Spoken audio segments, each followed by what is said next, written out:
बिस्मिल्लाहिर्रहमानिर्रहीम, अस्सलाम वालेकुम। हमेशा की तरह आज फिर आपके साथ एक बहुत ही ज़बरदस्त रेसिपी शेयर करूंगी।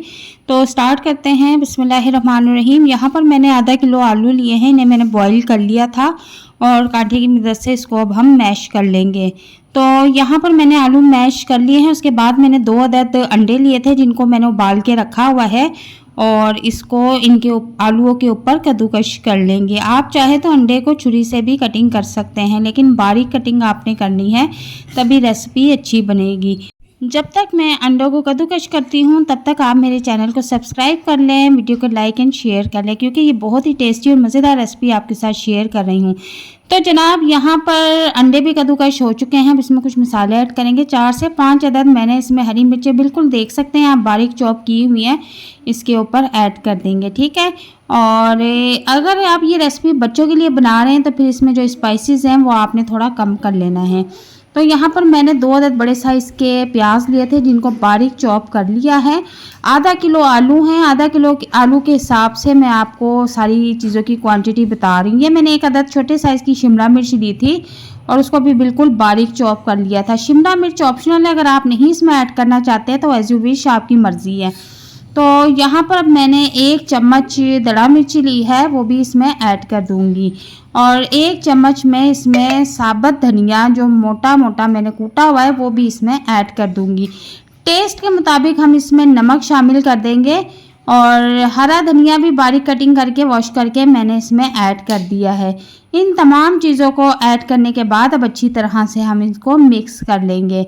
हाथों की मदद से इसको अच्छी तरह से हम मिक्स करेंगे। मिक्स करने से पहले हम हाथों को साबुन से अच्छी तरह धो लेंगे, फिर इसको अच्छी तरह से मिक्स कर लेंगे। अच्छा, यहाँ पर मैं अब आपको एक बात और बता दूँ कि यहाँ पर आप कुछ मिर्च मसाला या हरा मसाला जो होता है अपनी टेस्ट के मुताबिक भी रख सकते हैं। कुछ लोग जो होते हैं बहुत कम स्पाइसेस इस्तेमाल करते हैं क्योंकि वो बच्चों के लिए रेसिपी बना रहे होते हैं। तो मैंने बिल्कुल नॉर्मल क्वांटिटी के हिसाब से हर चीज़ रखी है। हर घर में इतनी क्वांटिटी के हिसाब से मिर्च मसाला खाया जाता है। अगर आप ज़्यादा मिर्च मसाला ऐड करना चाहते हैं तो वो आपकी मर्ज़ी है, ठीक है। अब यहाँ पर मैंने ये सारी चीज़ें अच्छी तरह से मिक्स कर ली हैं। अब मैं इसके कबाब बनाना शुरू कर दूँगी। कबाब आप अपने टेस्ट के मुताबिक बना सकते हैं। अपने घर में जिस तरह के आप कबाब का साइज़ रखती हैं उस हिसाब से आप इस रेसिपी को रेडी कर सकती हैं। मैंने यहाँ पर राउंड शेप में कबाब रेडी कर लिए हैं और थोड़े से मैंने छोटे साइज़ के कबाब बनाए हैं क्योंकि मेरे घर में जो बच्चे हैं उनके लिए मैं ये रेसिपी रेडी कर रही हूँ, ठीक है। और इसी तरह से मैं एक कबाब आपको और बनाना सिखा देती हूँ। इसी तरीके से आप कबाब बना के इनको स्टोर करके भी आप रख सकती हैं। इनको फ्रीज़ कर दें, जब आपको ज़रूरत हो अंडा लगा के इनको फ्राई कर सकती हैं। तो यहाँ पर मैंने एक अदद अंडा लिया है, उसे तोड़ के अच्छी तरह से फेंट लूँगी। और अंडा आपने देख लेना है, तसल्ली कर लेनी है कि ये ख़राब तो नहीं है, और फिर इसको तोड़ के आपने फेंट लेना है इस तरह से। अब आप चाहें तो इसमें टेस्ट के मुताबिक नमक भी शामिल कर सकते हैं, बट मैंने नहीं किया।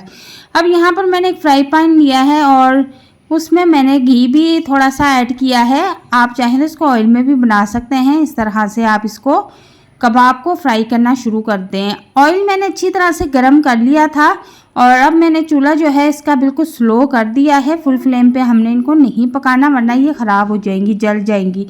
और लो फ्लेम पे मैं इन्हें पका रही हूँ। जब इनका कलर गोल्डन हो जाएगा तो हम इसको चेंज कर लेंगे। आप देख सकते हैं कि इसका कलर कितना प्यारा गोल्डन हो चुका है। दूसरी साइड से भी हम इसको गोल्डन होने तक पकाएंगे। तो ये रेसिपी इतनी मज़ेदार बनती है, आप इसको बना के रख सकती हैं। आप इसको बग़ैर तले भी रख सकती हैं, फ्राई करने के बाद भी रख सकती हैं। आप इसको बच्चों को लंच बॉक्स में बना के भी दे सकती हैं और शाम की चाय के साथ भी इसको एंजॉय कर सकती हैं।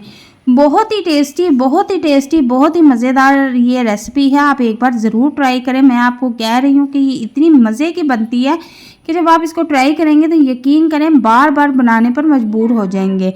तो शामी कबाब भूल जाएंगे और अंडा कबाब हर रोज़ बनाने की तैयारी में रहेंगे। तो मैं आपको एक तोड़ के दिखाती हूँ कि ये इतनी स्मूथ और मज़ेदार बनी है कि तोड़ के आप जब इसको खाएंगे तो ये मुंह में घुल जाने वाली बहुत ही मज़ेदार टिक्की बनके रेडी हुई है।